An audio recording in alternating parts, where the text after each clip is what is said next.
Yes, point of order, Mr. Dunn. Our colleague has spoken very eloquently for 10 minutes before the vote, when most people are here. Could I request, on my own behalf, 90 seconds to respond to those points before the next vote? Not today, but on another day. Just 90 seconds, so I would get 15% of the time that our colleague has been allocated.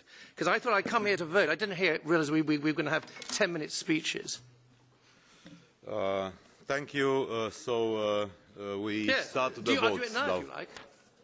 Yeah, I do it now. There are problems, and these problems are better resolved and determined at the national level. And what recent events have shown is the total inability of the European Union to do anything at all that actually means anything. Now, immigration is a very, very controversial subject, but for my own country, I'll just make one point, and one point only.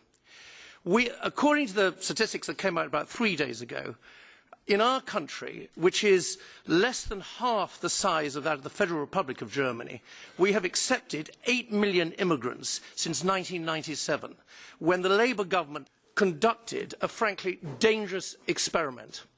A dangerous experiment which never had the assent of the British people and doesn't have it today.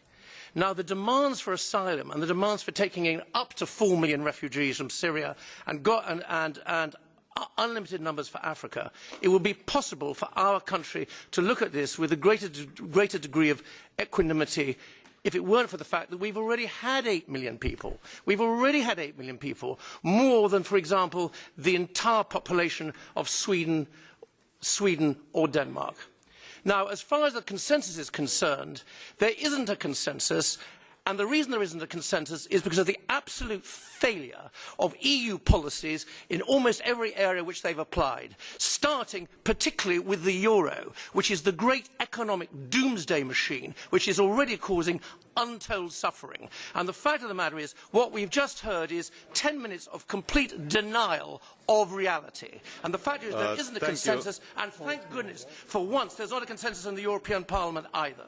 Distinguished colleagues, thank you very much. You had your 90 seconds. Thank you. This is not a debate, and we are of course over the competencies of the International Trade Committee, but I think it's not pointless to have this discussion, but not now. Now we are turning to votes, and let us now proceed to the vote of the opinion on 2016 budget.